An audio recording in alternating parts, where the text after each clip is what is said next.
Vous est-il déjà arrivé de vous sentir tellement surmené dans votre vie au point de souhaiter secrètement une apocalypse zombie ? Juste pour pouvoir tout recommencer à zéro. Si c'est le cas, ce type Akira est sur le point de vivre votre rêve.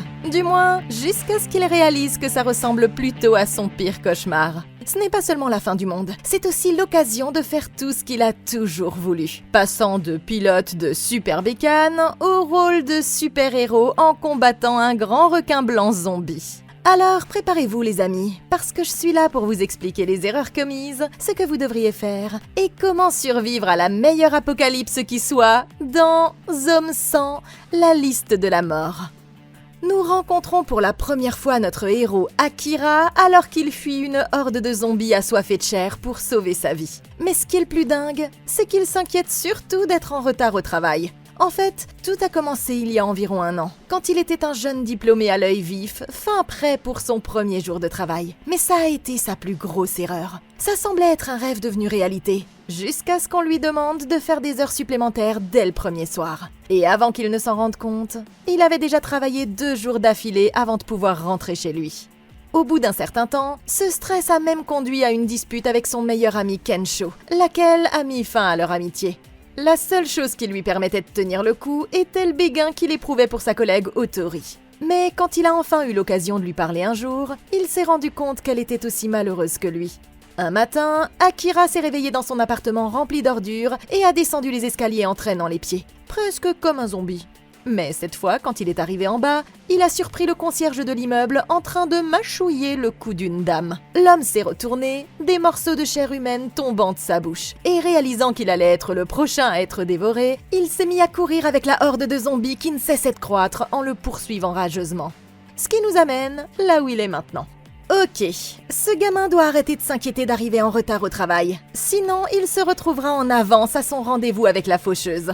En réalité, ces zombies viennent de le sauver d'une existence misérable. Mais ce qu'il va faire ensuite va littéralement faire la différence entre la vie et la mort. Selon des données réelles, dans la plupart des catastrophes de grande ampleur, entre 50 et 90% des décès surviennent dans les premières 24 heures. En effet, c'est à ce moment-là que la plupart des gens se retrouvent pris au dépourvu et n'ont aucune idée de ce qui se passe ou aucun plan pour s'échapper. Dans ce cas, la survie dépend plus de décisions rapides et de la chance que de toute autre chose. Mais si vous parvenez à dépasser ce seuil, vos chances de survie pendant 1 semaine ou plus peuvent atteindre 70%, voire plus, parce que vous vous serez alors probablement mis à l'abri et que le défi consistera alors à vous approvisionner jusqu'à l'arrivée des secours. Ou dans le cas présent, si les secours arrivent. Maintenant, Akira sait déjà reconnaître un zombie quand il en voit un, ce qui lui donne une longueur d'avance en termes de compréhension de la menace. Comme le montre ce qui s'est passé avec le gardien et la femme dans la rue, l'infection se propage clairement par morsure. C'est exactement ce qu'on attend d'une épidémie de zombies. Mais c'est tout de même un détail important parce qu'il lui donne un élément sur lequel se concentrer. Ainsi, quelle que soit la situation chaotique, sa priorité numéro 1 est toujours d'éviter d'être mordu. En psychologie, ce phénomène s'explique par la théorie de la charge cognitive, qui montre que les personnes ayant un objectif précis sont toujours les plus performantes dans les situations de stress intense. C'est pourquoi les premiers intervenants et les militaires sont formés à se concentrer sur des actions claires orientées vers une tâche précise, parce que ça réduit leur champ de décision et améliore considérablement les chances globales de survie. Malheureusement, ces zombies sont rapides. Mais la bonne nouvelle, c'est qu'ils sont maladroits et qu'ils ont tendance à manquer leur cible. Pendant qu'il court, Akira devrait renverser les poubelles, les meubles ou tout ce qu'il trouve dans les couloirs pour les faire trébucher. Mais il finira tout de même par devoir trouver un abri. Comme ses options sont limitées, j'essaierai de trouver un appartement sûr à un des étages supérieurs et de me barricader à l'intérieur, avec un accès à des provisions de base et à des moyens d'appeler à l'aide. Ça devrait lui permettre de survivre pendant les premières 24 heures. Et ça lui donnera une bien meilleure chance de survie à long terme. N'ayant nulle part où aller, il finit par atteindre le toit de l'immeuble, sautant de l'autre côté d'une barrière de sécurité juste à temps. En regardant autour de lui, il constate que l'épidémie a déjà envahi toute la ville. Mais c'est alors qu'il réalise quelque chose d'encore plus important. Cette situation signifie qu'il a droit à une journée entière de congé. Tout à coup, c'est devenu le plus beau jour de la vie d'Akira. Et pendant un moment, il reste là à se prélasser au soleil, avec la horde de chambleurs en colère à seulement quelques mètres de lui. Il se demande ce qu'il va faire quand il se souvient que son coup de cœur Otori est toujours quelque part dans le coin. Il envoie un message à la jeune fille pour savoir si elle va bien, et elle lui répond en lui demandant de venir chez elle. Alors qu'il descend le long du bâtiment, il croise un couple qui attend un bébé et il leur dit qu'il va en ville, leur proposant de leur ramener des provisions plus tard. Arrivé dans la rue, il emprunte un vélo et met de la musique avant de prendre la route, évitant les zombies tout au long du chemin, jusqu'à ce qu'il arrive enfin à l'appartement de la jeune fille. Personne ne vient répondre à la porte, alors il essaie la poignée et découvre qu'elle est déverrouillée. Il entre timidement à l'intérieur et fouille jusqu'à ce qu'il la trouve cachée dans la cuisine. Il lui demande si elle est seule, mais elle secoue la tête en répondant non. Et quand il se retourne, il voit leur patron zombifié qui titube en peignoir. Le zombie charge dès qu'il les aperçoit, mais elle est trop blessée pour courir. Alors le seul choix d'Akira est de s'en prendre au type avec son propre postiche. Se souvenant de l'époque où il était receveur, il baisse son épaule et l'envoie droit dans le mur, donnant à Otori l'occasion de l'achever avec un gros magazine bien lourd. Mais il s'avère qu'elle a déjà été mordue, et après s'être effondrée au sol, elle se relève quelques instants plus tard, telle une marionnette sans vie accrochée au bout d'une ficelle. La femme se retourne immédiatement contre Akira, le forçant à la repousser et à s'enfuir par la porte. Mais juste avant de partir, il profite de la dernière occasion de lui avouer son amour. Soulagé d'avoir enfin pu exprimer ses vrais sentiments, le jeune homme rentre chez lui juste après la tombée de la nuit. Mais après avoir atteint l'appartement du couple avec la future maman, il est horrifié de voir que les mordeurs sont déjà passés par là et que, visiblement, ses voisins ne sont plus en vue nulle part. De retour dans son appartement, il se rend compte que l'apocalypse zombie n'est peut-être pas si amusante que ça. Se sentant inspiré, il décide qu'il est temps de commencer à vivre comme il l'a toujours voulu. Il prend un carnet et commence à écrire une liste de 100 choses qu'il aimerait faire avant de devenir un zombie. Il a déjà coché la première sur la liste, à savoir dire à quelqu'un « je suis amoureux de toi ». Et au fil des heures, il continue d'écrire des idées, jusqu'à ce qu'il ne puisse plus penser à rien d'autre. Et il se sent à nouveau enthousiaste face à l'avenir, pour la première fois depuis un bon bout de temps. Ok, je suis contente que notre homme ait enfin eu l'occasion de dire ce qu'il ressent vraiment. Mais maintenant, je pense qu'il est temps de revenir à la réalité. Certaines idées de sa liste de choses à faire ont l'air amusantes, mais il ne dépassera pas la deuxième ligne s'il ne met pas d'abord un peu d'ordre dans ses priorités. Akira ne sait toujours pas à quel point la situation est grave, mais d'après tout ce qu'il a vu jusqu'à présent, il semble que l'infection se soit déjà propagée à toute la ville. Dans la réalité, après le passage de l'ouragan Katrina, un des plus meurtriers de l'histoire des États-Unis, il a fallu au moins 3 à 5 jours pour que l'aide fédérale atteigne les zones les plus durement touchées, et plusieurs semaines, voire davantage, avant que ces zones ne soient finalement sécurisées. Ça veut dire qu'Akira doit prévoir de survivre par ses propres moyens pendant au moins 2 semaines, ou 2 mois, avant l'arrivée de toute forme d'aide organisée, si tant est qu'elle arrive un jour. Sa première priorité est d'établir un abri fiable. Et comme sa chambre n'a pas encore été trouvée, il devrait utiliser tous les meubles solides comme le frigo, les commodes ou les chaises pour barricader sa porte tout en continuant à utiliser les balcons comme principal moyen d'entrer et de sortir de l'immeuble. Ensuite, il aura besoin d'une réserve d'eau potable, parce qu'il ne tiendra pas plus de 3 jours sans de la bonne vieille H2O. Les conduites d'eau municipales ne tarderont pas à perdre de la pression. Il doit donc commencer à remplir tous les récipients de l'appartement. Baignoire, évier, seau ou bouteille, avec autant d'eau du robinet qu'il le pourra. Ensuite, il pourra utiliser son balcon ou son toit pour recueillir l'eau de pluie. L'astuce consiste à suspendre plusieurs bâches en plastique de manière à ce qu'elles soient à plat en l'air avec un léger affaissement au milieu pour former un bol. Puis à percer des trous de drainage au fond pour permettre à l'eau de s'écouler dans un récipient situé en dessous en installant autant que possible pour maximiser son rendement journalier. Ensuite, il faudra filtrer l'eau à travers un tissu, avant de la faire bouillir pour qu'elle soit propre à la consommation. Une personne moyenne a besoin de 2 à 3 litres d'eau par jour pour survivre, mais grâce aux précipitations régulières de Tokyo, il pourrait récupérer jusqu'à 50 à 100 litres par semaine s'il dispose d'un dispositif fiable. Maintenant, après avoir établi un approvisionnement régulier en eau, j'utiliserai de grands draps pour fabriquer un énorme panneau à LED, et je le suspendrai à son balcon, ou je le placerai sur le toit. Puis, au cours des semaines suivantes, il pourra faire ses provisions dans les appartements voisins, tout en restant discret jusqu'à ce qu'il ait confirmation s'il s'agit vraiment de la fin du monde ou non. Au matin, Akira commence la journée avec un tout nouveau but dans la vie. En nettoyant sa chambre et en allant faire des courses sans budget à l'épicerie, ce qui lui permet de rayer 2 activités de plus de sa liste. Il essaie même de se teindre les cheveux pour ressembler à Ji-hoon à la fin de Squid Game saison 1, mais il décide finalement de reprendre son apparence normale. Après d'autres aventures, tout en continuant à éviter les zombies, il récupère une jolie moto et termine la nuit avec un grand feu d'artifice dans le parc. Mais même après avoir passé toute la journée à faire ce qu'il voulait, il se sent toujours un peu frustré. Le 5e jour, il réussit à installer un petit campement sur le toit et à se faire griller un bon steak juteux. Mais il se rend compte qu'il n'a plus d'assaisonnement. Il pourrait se contenter de le manger nature.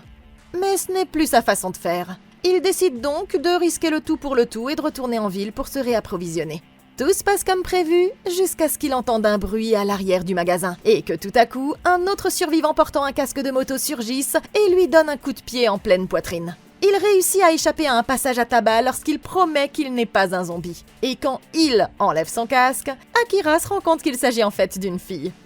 Mais elle lui fait comprendre tout de suite qu'elle ne cherche pas de pote. À ce moment-là, ils entendent qu'un homme est poursuivi à l'extérieur. Alors Akira s'en mêle, mais il finit par ramener le zombie à l'intérieur du magasin. La jeune fille sort une matraque télescopique et le frappe à la tête, avant d'utiliser un dispositif sonore pour distraire un autre zombie qui les a suivis à l'intérieur.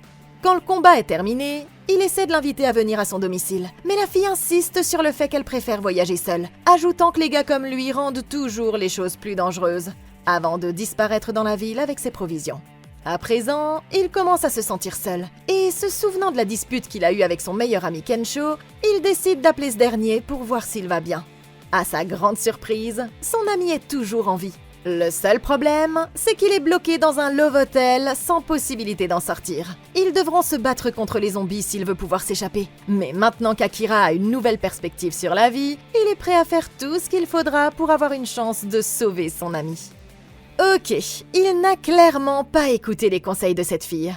En revanche, elle a soulevé un très bon point. Les gars comme Akira se mettent toujours en danger pour aider les autres, comme il s'apprête à le faire maintenant. Et ça m'a fait réfléchir. Si vous essayez de survivre à une apocalypse zombie au cœur de Tokyo, quelle serait la taille idéale d'un groupe ? Eh bien, faire cavalier seul comme la fille ici a certainement ses avantages, puisque ça vous rend extrêmement furtif, avec de faibles besoins en ressources et aucune discussion sur ce qu'il faut faire ensuite. Mais vous n'avez aucun renfort, personne pour transporter vos ressources et surtout personne pour vous servir de bouclier de viande si les choses tournent mal. Maintenant, les duos sont un peu plus efficaces, car ils offrent la plupart des avantages de la solitude sans les risques d'un groupe plus important. Un grand groupe de 5 personnes ou plus vous permet de créer quelque chose de proche d'une société fonctionnelle, mais il attire trop l'attention des morts-vivants. Et vu la forte demande en vivres, vous courez le risque que les gens se retournent les uns contre les autres pour obtenir de la nourriture et de l'eau. Le groupe idéal serait donc une escouade de 3 ou 4 personnes. Maintenant, la nouvelle moto d'Akira représente un excellent moyen de transport, mais elle est aussi incroyablement bruyante. C'est un problème, parce que les zombies sont surtout attirés par le bruit, pas vrai ? Mais ils passeront aussi à côté de vous pour poursuivre un son plus intéressant. Sachant cela, Akira devrait faire tourner le moteur de sa moto à quelques pâtés de maison du bâtiment, puis le couper quand il sera assez près, ce qui lui permettra de rouler en roue libre jusqu'à la porte. S'il s'y prend bien, ça devrait attirer tous les zombies à l'autre bout du pâté de maison. Et la voie sera libre pour pénétrer à l'intérieur tranquillement. Il utilise également son équipement de football américain comme armure pour se protéger des morsures, ce qui est une excellente idée, mais il n'a toujours pas cherché d'armes.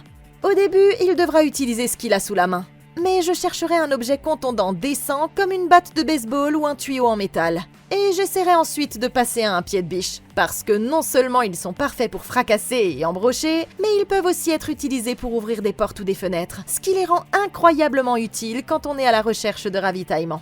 Après avoir enfilé sa tenue de football, le jeune homme traverse la ville à moto, évitant les zombies les uns après les autres. Bien qu'il l'ait échappé belle, il arrive à l'hôtel à la tombée de la nuit. La rue est envahie de mordeurs, ce qui ne lui laisse aucun moyen de passer. Mais il sort une enceinte Bluetooth de sa poche, la lance dans la foule et met la musique, l'utilisant comme distraction pour pouvoir passer. Il se déplace comme s'il était à nouveau sur le terrain, se frayant un chemin à travers les retardataires et les toits des voitures jusqu'à ce qu'il atteigne enfin la porte. Puis, il sprinte rapidement à l'intérieur, où il plaque un des clients zombifiés directement contre le mur. Après avoir vérifié que le couloir est dégagé, son pote Kensho manque d'avoir une crise cardiaque quand quelqu'un arrive en trombe. Mais c'est son meilleur ami Akira qui est là pour sauver la situation. Alors qu'ils s'excusent pour leur dispute, ils sont interrompus par un autre groupe de zombies qui déboule dans le hall. Mais ils parviennent à s'enfuir en courant dans la cage d'escalier. Arrivés sur le toit, ils parviennent à bloquer la porte à l'aide d'une échelle. Et après avoir trouvé un moyen de redescendre, Kensho leur prépare un délicieux repas dans un restaurant voisin. Après ça, il jette un coup d'œil à la liste d'Akira et il s'émeut quand il voit qu'une des tâches à accomplir était de restaurer leur amitié. La conversation fait comprendre à Akira qu'il a officiellement un nouveau rêve. Il écrit et dit que ce qu'il veut faire à présent, c'est devenir un super-héros. Mais son ami lui fait remarquer que ce sera difficile vu qu'il n'a pas de super-pouvoir.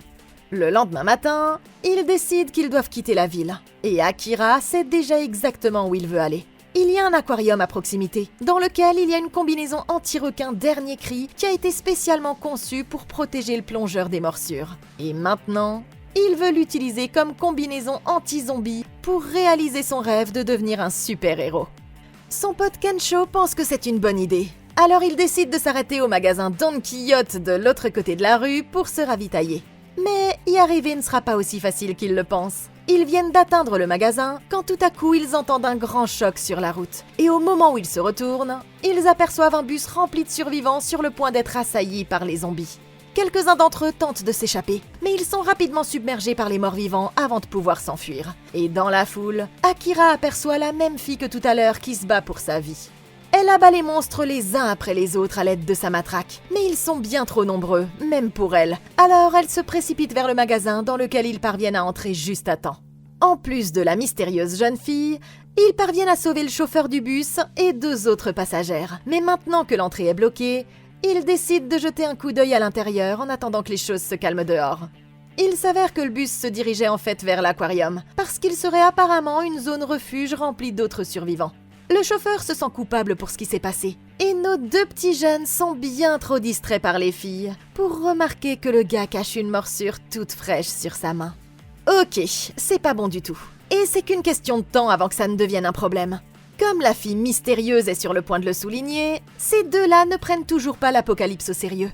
Akira veut être un super-héros qui sauve tout le monde, donc il ne laissera personne pour mort. Mais ça ne veut pas dire qu'il peut baisser sa garde une fois que les zombies sont partis.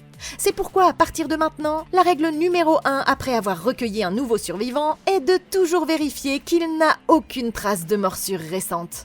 Maintenant, garder des personnes infectées autour de soi met tout le monde en danger. Et même pour un héros comme Akira, le seul moyen d'empêcher ça, c'est de les empêcher de rejoindre les squads. Donc malheureusement pour le chauffeur de bus, ce mec va devoir partir. Maintenant, une fois que ce type commencera à se transformer, ils devront être extrêmement prudents sur la façon dont ils réagissent. L'instinct naturel de la plupart des gens est de s'enfuir en hurlant. Mais il ne faut pas oublier que ces zombies sont principalement attirés par le son. Donc au lieu de paniquer, ils doivent commencer à reculer lentement sans faire de bruit. Ils pourront alors utiliser leur supériorité numérique et son comportement prévisible à leur avantage. Je commencerai par trouver une arme dans les rayons quincaillerie, articles de sport ou cuisine du magasin. Ensuite, ils devraient utiliser un bruit fort, comme le déclenchement d'un jouet pour l'attirer dans une partie isolée du magasin. Puis, pendant qu'il sera concentré sur le bruit, leurs 2 meilleurs combattants pourront rapidement entrer et le mettre à terre avec un barrage de frappe à la tête. Cependant, comme plan de secours, il devrait avoir d'autres personnes prêtes à faire une autre distraction bruyante de l'autre côté du magasin. De cette façon, si les 2 combattants se retrouvent en quelque sorte dépassés, ils pourront s'éclipser discrètement pendant qu'il sera à nouveau distrait et auront une chance de pouvoir se reposer. Après suffisamment de temps, les zombies à l'extérieur devraient se disperser et leur permettre de se faufiler à nouveau. Et ils ont plein de provisions ici pour attendre. Mais si ce n'est pas le cas, ils devront déterminer quelle est la meilleure sortie possible et jeter un objet sonore par la fenêtre à l'opposé du magasin. Ce qui attirera les zombies loin de la sortie qu'ils voudront utiliser et leur donnera une chance de courir vers une voiture. N'ayant que du temps à tuer et une réserve illimitée d'alcool, les autres commencent tous à faire la fête pendant que la fille mystérieuse monte la garde. Ils apprennent que leurs nouvelles amies sont en fait des hôtesses de l'air, ce qui coche une autre des activités de la liste d'Akira. Mais son pote Kensho ne tarde pas à les attirer dans ses filets et à capter toute leur attention. C'est alors que la fille mystérieuse trouve Akira en train de se couvrir de honte, et il a enfin l'occasion de se présenter pour la première fois, même si elle n'a pas vraiment d'espoir quant à leur survie s'ils continuent à faire les imbéciles. Et comme pour lui donner raison, voilà que le chauffeur de bus zombifié se lève tout à coup du sol. Akira se redresse en essayant de rester le plus silencieux possible, mais il renverse une de leurs bouteilles vides alors qu'ils n'ont même pas encore fait 2 pas, ce qui les oblige à prendre leurs jambes à leur cou. Au lieu de les poursuivre, le zombie se concentre sur les bruits provenant de l'arrière du magasin, où Kensho et les hôtesses de l'air sont en train de faire une petite fête dans le rayon des déguisements. Il est sur le point de se lancer quand le chauffeur de bus se glisse par derrière et mord une des filles dans le cou. Apparemment, les deux autres idiots n'ont pas encore réalisé qu'il s'agissait d'un zombie, et ils essaient de le tirer en arrière, mais il enfonce ses dents dans l'autre fille, ce qui fait que Kensho finit par se tirer d'ici. De l'autre côté du magasin, la fille mystérieuse entend l'agitation et décide de s'en aller, laissant Akira et Kensho se débrouiller tout seuls. Ce dernier court dans les allées jusqu'à ce qu'il trouve un endroit où se cacher, mais juste au moment où il semble sur le point de se faire prendre, ils entendent de la musique provenant d'un autre endroit du magasin, ce qui éloigne la créature à la dernière seconde.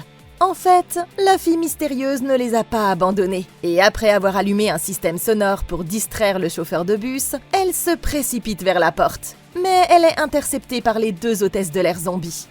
Pendant qu'elles la poursuivent, elle, les garçons se dirigent plutôt vers la porte. Mais quand ils réalisent qu'elle est encerclée, ils décident de faire quelque chose. Kensho décide rapidement d'allumer des feux d'artifice pour les distraire, tandis qu'Akira essaie de faire le tour pour la sauver. Et en travaillant ensemble, ils parviennent tous les trois à soulever la porte et à retourner à l'extérieur. Les zombies étant toujours à leur trousse, ils commencent à fouiller les voitures alentour pour voir si quelqu'un a laissé ses clés. Et par chance, Akira réussit à trouver un camping-car qui démarre instantanément. Il crie à la fille de monter à l'intérieur, mais elle hésite un moment avant d'accepter finalement de se joindre à leur équipe.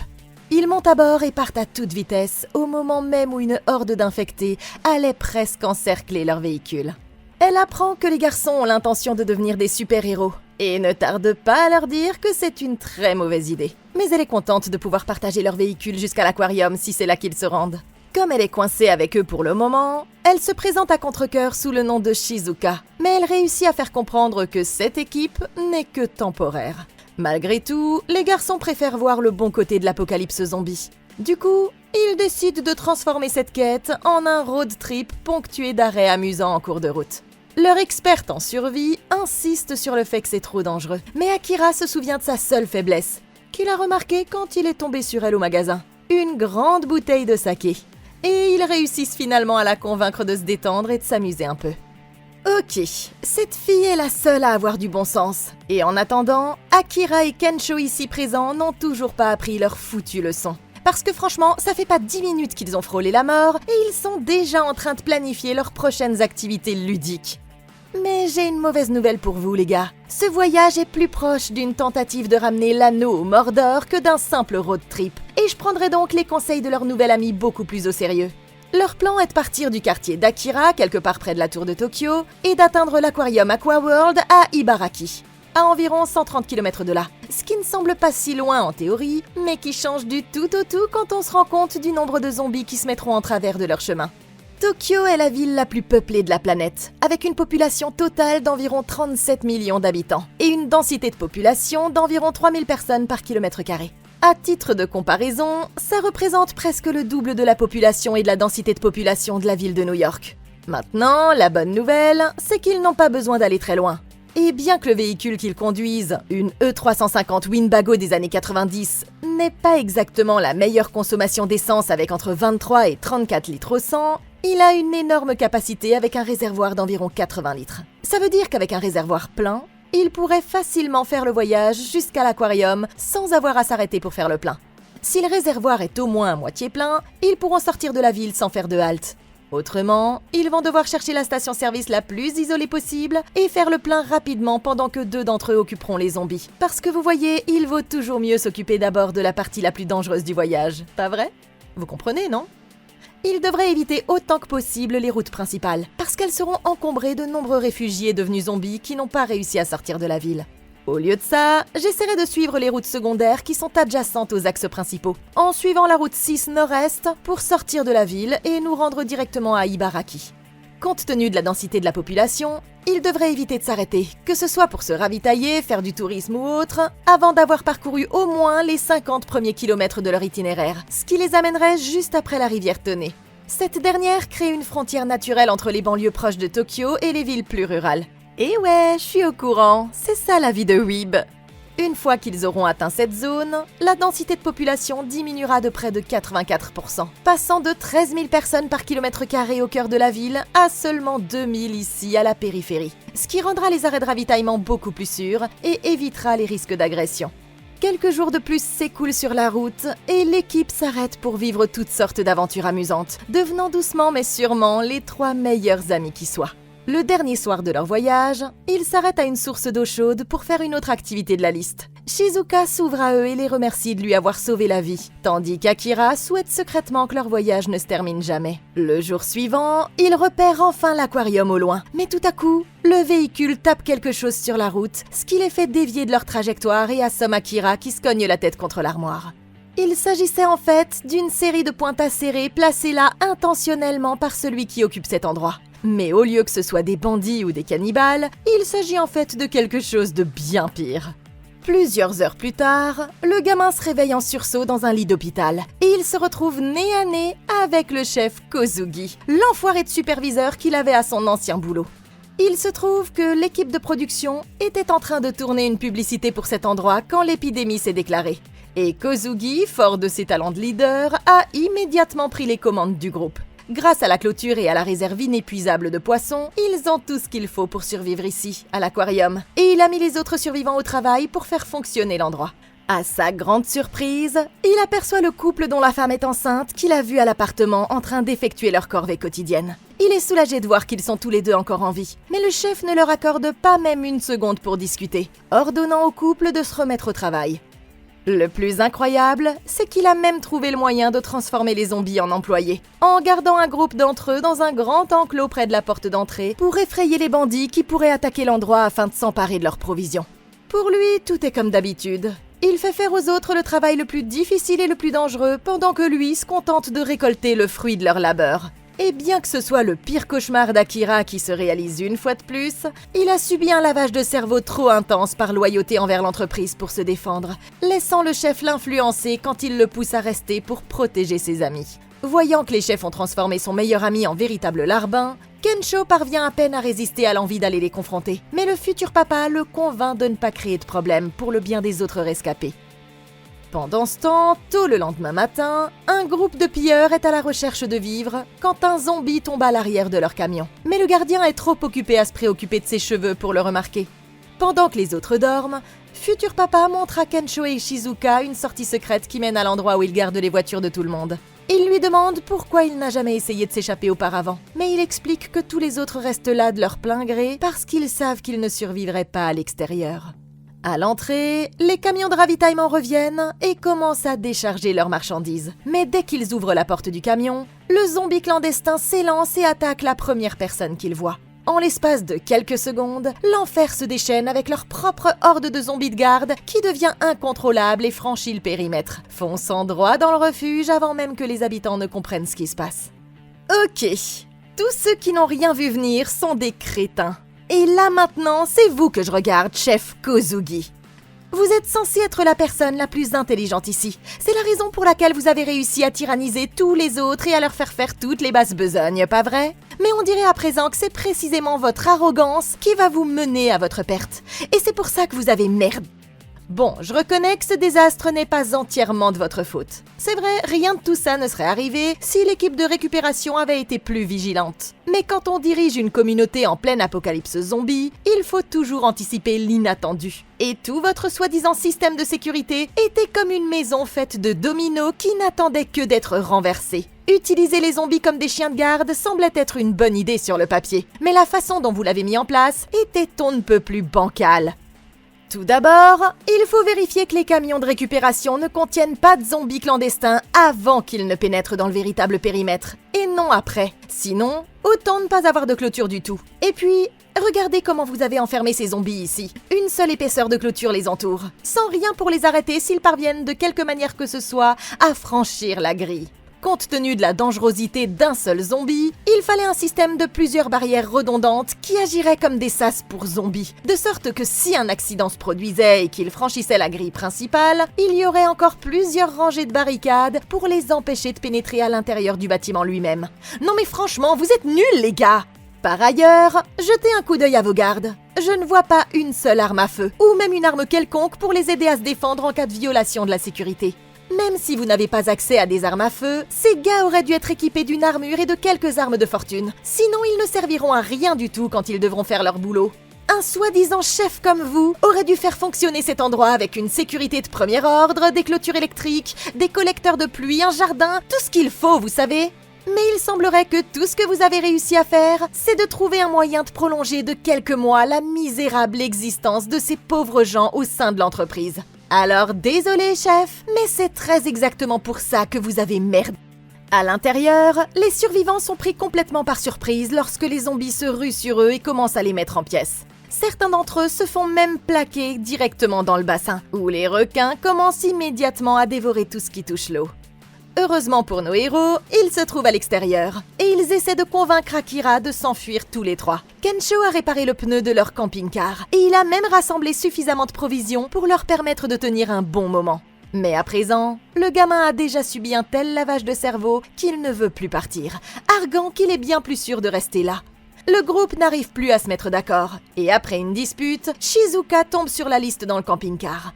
En y jetant un œil, elle remarque qu'il ne reste plus qu'une seule activité qu'Akira n'a pas rayée, devenir un super-héros en sauvant tout le monde. C'est alors qu'elle comprend ce qu'elle doit faire. À l'intérieur, les superviseurs remarquent qu'il manque de la main-d'œuvre. Mais les zombies n'ont toujours pas atteint cette partie de la base. La jeune fille court voir Akira pour lui annoncer qu'ils partent, et elle lui demande une dernière fois de les accompagner. Mais il n'a toujours pas le courage de tenir tête à son ancien patron. Frustrée, elle lui raconte qu'elle était comme lui, privilégiant la sécurité à toute autre chose dans la vie. Mais que maintenant, après leur road trip, elle a compris pourquoi il est si important de vivre une vie qui vous rend heureux. Elle lui montre sa liste de choses à faire et lui rappelle qu'il n'a jamais eu la chance de pouvoir la terminer. Et il commence à avoir des flashbacks sur la façon dont il détestait au plus haut point travailler à son ancien poste. Voyant qu'elle arrive à le convaincre, le chef intervient et lui arrache le carnet des mains, lui disant que c'est nul en le jetant par terre et en commençant à le piétiner par pur manque de respect. C'est suffisant pour que le jeune homme réagisse, et à la surprise générale, il le frappe et déclare qu'il démissionne. Il lui dit qu'il préfère risquer sa vie à l'extérieur plutôt que de passer un jour de plus à travailler pour lui. C'est un grand moment. Et maintenant, Akira a enfin repris ses esprits. Mais il est interrompu quand la horde géante de zombies arrive à toute allure dans la pièce. Après avoir sauvé autant de personnes que possible, Akira et ses amis conduisent les survivants en lieu sûr au moment où les zombies sont sur le point de les rattraper. Ils trouvent le chef caché dans la pièce qui surplombe l'aquarium des requins, et Kensho se précipite immédiatement pour le brutaliser, jusqu'à ce que tout à coup, un grand blanc zombifié sorte de l'eau et atterrisse directement sur un des hommes de main. Pendant une seconde, il semble être en sécurité, parce que le requin ne peut pas bouger sur la terre ferme. Mais un instant plus tard, les jambes de tous les zombies qu'il a déjà engloutis sortent de son ventre, lui donnant la capacité de courir comme une sorte de squale gastéropode zombie. Les survivants réalisent alors qu'ils sont clairement dans la merde. Ordonnant à tout le monde de courir le plus vite possible, le groupe s'enfuit dans le couloir avant d'être interrompu par la bête qui défonce le mur. Et la seule chose qu'il leur reste à faire est de se cacher à l'intérieur d'un local de stockage situé à proximité. Le chef se sépare et tente de s'enfuir, mais il finit par attirer l'attention du monstre sur lui au lieu de ça. Et après avoir réalisé qu'il a disparu, Akira décide qu'il lui faut aller sauver sa vie. Ses amis ne le comprennent pas tout de suite, mais il ne peut pas être un super-héros s'il ne sauve pas tout le monde. Et maintenant qu'il a compris, Kensho montre un présentoir au fond de la pièce où il trouve le costume anti-morsure qu'Akira cherchait depuis le début. Ok, un grand blanc zombifié. C'est une combinaison de mots que je n'aurais jamais pensé prononcer, mais apparemment, Akira va devoir en combattre un jusqu'à la mort s'il veut survivre. La bonne nouvelle, c'est qu'il a enfin son super costume, mais ça ne le rendra pas invincible, surtout contre Bruce le zombie. Au lieu d'utiliser une cotte de maille comme la traditionnelle combinaison anti-requin neptunique, la sienne semble être une combinaison étanche résistante aux morsures, semblable à celle conçue par la société australienne Sharkstop, qui utilise du polyéthylène à très haut poids moléculaire, tissé dans une pâte textile et aboutissant à une combinaison étanche traditionnelle mais incroyablement résistante aux piqûres et aux lacérations. Ce sont les combinaisons anti-requins les plus perfectionnées au monde, mais elles ne sont conçues que pour les espèces inférieures ou égales au requin-tigre. En comparaison, un grand requin blanc a une force de morsure 4 fois supérieure, à environ 4000 PSI. Ça veut dire que même si le matériau vous empêche d'être transpercé, les morsures vous broieront quand même les os. Maintenant, en sachant cela, Akira ne peut pas compter uniquement sur la combinaison pour gagner ce combat. Mais avec un peu de réflexion, une utilisation intelligente de leur environnement et bien sûr le pouvoir de l'amitié, il pourrait y avoir un moyen de faire frire ce poisson avant qu'il ne morde quelqu'un d'autre.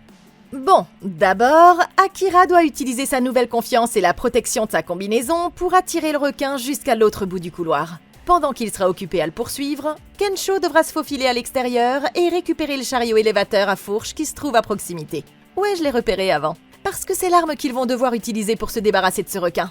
Va vite passer ta licence de chariot élévateur, gars. Supposons maintenant qu'il s'agisse d'un grand blanc de taille moyenne pesant entre 680 et 1100 kg et qu'il ait avalé 20 zombies capables de produire une poussée de 80 kg par patte. Avec un peu de recul, on peut estimer qu'il peut atteindre une vitesse moyenne de 16 à 32 km/h à pleine charge. Si Kensho l'attirait dans une attaque à l'aveugle en fonçant droit sur lui à la vitesse maximale du chariot élévateur, avec les fourches levées au niveau de la tête du requin, l'impact pourrait avoir une vitesse de collision combinée d'environ 32 km/h. Bref, je pense que ce serait plus que suffisant pour le tuer. Et tant qu'il porte sa ceinture de sécurité, le chariot élévateur devrait protéger Kensho des blessures, leur permettant de devenir des super-héros comme Akira l'a toujours voulu. Au moment même où le chef semble condamné, Akira arrive tel un Power Ranger et envoie un coup de pied dans le pif du requin, lui sauvant ainsi la vie au dernier moment. Le seul problème, c'est qu'il en est resté là avec son plan, ce qui fait que quand le requin recommence à les attaquer, le chef panique et laisse accidentellement entrer une horde de zombies dans le couloir. Ce connard se tire et l'abandonne à sa mort, mais c'est alors que son pote Kensho saute sur le chariot élévateur, l'utilisant pour distraire le requin pendant qu'Akira va secourir son chef pour la deuxième fois. Il retrouve Kosugi en train de se battre pour sa vie dans la salle des cuves, alors il repousse les zombies et dit à l'homme de s'enfuir.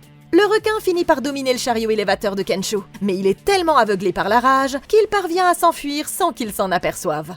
Quant à Akira, il est rapidement submergé et commence à se faire mordre sur tout le corps. Mais heureusement, la combinaison fait son travail et empêche leurs dents de traverser. Kensho s'introduit dans la pièce par un trou dans le mur, et le requin se retrouve coincé à l'intérieur en essayant de le poursuivre.